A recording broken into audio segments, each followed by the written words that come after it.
Hello students, আমার চ্যানেলে তোমাদেরকে স্বাগত। শুরু করছি 2026 মাধ্যমিক পরীক্ষার্থীদের জন্য একটি ইতিহাসের শর্ট প্রশ্নের ক্লাস। তোমাদের সামনে রয়েছে প্রশ্নবিচিত্রা ভলিউম 2 রায়মার্টিনের। এই রায়মার্টিন প্রশ্নবিচিত্রা ভলিউম 2 থেকে আমরা মডেল কোশ্চেন সেট বিভাগ ক্ষয়ের শর্ট প্রশ্ন করছিলাম সলিউশন। আজকে করব 13 নম্বর মডেল সেট। দেখতে পাচ্ছ তোমাদের সামনে রয়েছে 13 নম্বর মডেল সেট। এই 13 নম্বর মডেল সেটের আমরা বিভাগ ক্ষয় যেসব শর্ট প্রশ্নগুলো আছে সেগুলো করব, ঠিক আছে?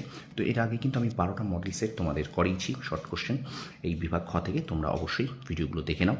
আর চলো শুরু করি। ক্লাস 10 অর্থাৎ 2026 মাধ্যমিক পরীক্ষার্থীদের জন্য রায়মার্টিন প্রশ্নবিচিত্রা থেকে মডেল কোশ্চেন পেপার 13-এর শর্ট প্রশ্নের সমাধান দেখো।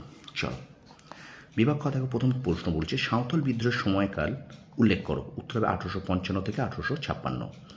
2 নম্বর প্রশ্ন, মহারানীর ঘোষণাপত্র কে রচনা করেন? Charles would. 3 নম্বর দেখো, বিশ্বভারতী কে প্রতিষ্ঠা করেন? এটা হবে রবীন্দ্রনাথ ঠাকুর। শৃঙ্খল ঝঙ্কার কার আত্মজীবনী? বীণা দাস। এবার দেখো আছে ঠিক না ভুল আছে, দেখে নাও। প্রথম ভারতীয় সব ব্যবচ্ছেদকারী ছিলেন মধুসূদন দত্ত। এটা কিন্তু ভুল, আমি কিন্তু তীর মেরে দেখিয়ে দিয়েছি কোনটার কি অ্যান্সার, ঠিক আছে? তারপর দেখো, রায়তি প্রথা ছিল নীল চাষিদের পক্ষে বিপজ্জনক। এটা ঠিক।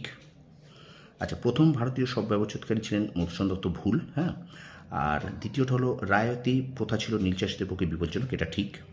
বঙ্গভঙ্গ বিরোধী আন্দোলন সীমাবদ্ধ ছিল কৃষক শ্রেণীর মধ্যে। এটা কিন্তু ভুল। তারপর দেখো 2.2.4, 1946 খ্রিস্টাব্দে দিল্লিতে প্রথম নৌবিদ্রোহের সূচনা হয়। এটা কিন্তু ভুল, ঠিক আছে? তো 1946 খ্রিস্টাব্দে দিল্লিতে প্রথম নৌবিদ্রোহের সূচনা, এটা কিন্তু ভুল। এবার চলে যাই আমরা স্তম্ভ মেলাতে। দেখো, জীবন স্মৃতি হবে Rabindranath Tagore. Calcutta school book society হবে 1817। হাফটন পদ্ধতি উপেন্দ্র কিশোর রায়চৌধুরী। মিরাট ষড়যন্ত্র মামলা মুজাফফর আহমেদ। তাহলে কী বললাম? Jiban Smriti Rabindranath Tagore, Calcutta school book society 1817, হাফটন পদ্ধতি উপেন্দ্র কিশোর রায়চৌধুরী, মিরাট ষড়যন্ত্র মামলা মুজাফফর আহমেদ। এবার চলো আমরা চলে যাই 2.5 উপবিভাগে, যেটা বিবৃতি এবং ব্যাখ্যা আছে। প্রথম দেখো, প্রথম বিবৃতি বলছে, আধুনিক ইতিহাস চর্চায় সামরিক ইতিহাস বিশেষ গুরুত্ব লাভ করেছে। এখানে ব্যাখ্যা 3 হবে উত্তর। যুদ্ধের খুঁটিনাটি সমস্ত বিষয় জানা যায়। 2 নম্বর দেখো বিবৃতি, 1817 খ্রিস্টাব্দে পাশ্চাত্য শিক্ষা বিস্তারের জন্য হিন্দু কলেজ প্রতিষ্ঠিত হয়। ব্যাখ্যা 3 হবে উত্তর। এই কলেজে সকল ধর্মের ছাত্রদের প্রবেশাধিকার ছিল, ঠিক আছে? আচ্ছা, এবার চলো আমরা চলে যাই পরের ব্যাখ্যা। দেখো পরের বিবৃতি দেখো, বলছে জমিদার সবার লক্ষ্য ও উদ্দেশ্য ছিল সংকীর্ণ ও সীমিত। এখানে ব্যাখ্যা 3 হবে। জমিদারদের স্বার্থ রক্ষার জন্য এই সমিতি গড়ে উঠেছিল। আর 2.5.4 দেখো, বারদাউলি সত্যাগ্রহ সফল হয়েছিল। এটা ব্যাখ্যা 3 হবে। সর্দার বল্লভভাই প্যাটেলের সাংগঠনিক শক্তিতে।